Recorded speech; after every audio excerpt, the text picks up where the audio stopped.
ఆశీర్వదించడం కోసం వచ్చావా? ఎన్నాళ్ళకి నీ మనసు కరిగిందా?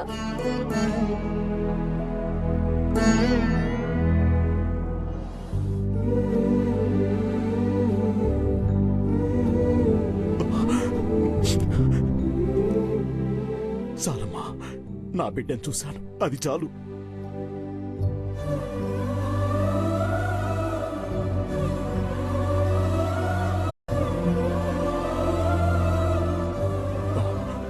మళ్ళీ అల్లుళ్ళేస్తాడేమో, వెళ్తాను.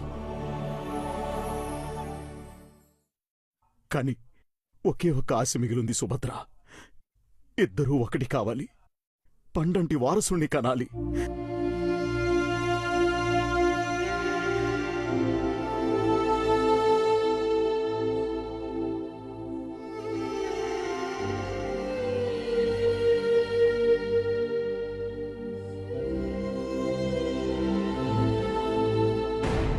ఆ బిడ్డ అదృష్టం బాగుంటే ఇద్దరి జాతకాలు మారతాయి, ప్రాణాలు నిలబడతాయని స్వామీజీ చెప్పారు సుభద్ర.